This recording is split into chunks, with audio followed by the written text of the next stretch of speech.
Hi friends, 3 പിൻ പ്ലഗുകളിൽ ഒരു പിൻ മാത്രം അല്പം നീണ്ടിരിക്കുന്നത് എന്തുകൊണ്ടാണെന്ന് നിങ്ങൾക്കറിയാമോ? ഇന്ന് നമുക്ക് ഈ വിഷയത്തെക്കുറിച്ച് ചർച്ച ചെയ്യാം.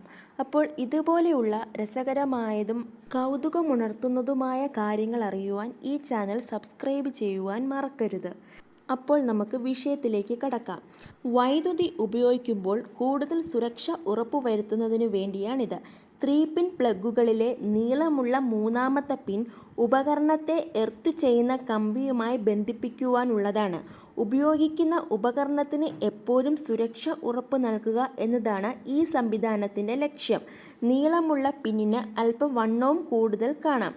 എന്തിനാണ് വണ്ണം കൂടുതലെന്ന് ആദ്യം പറയാം.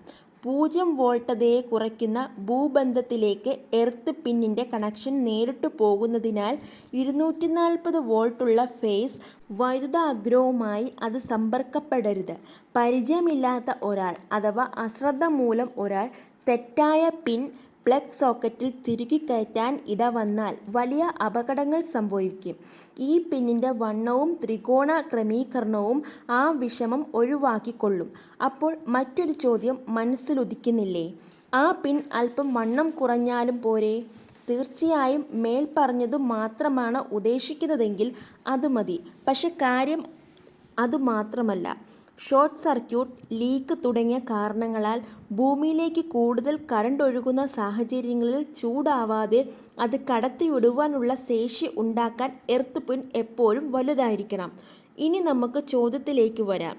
പിന്നിന് നീളമുള്ളതുകൊണ്ട് പ്ലഗ് ഇടുമ്പോൾ ആദ്യം ബന്ധം സ്ഥാപിക്കുന്നത് എർത്താണ്.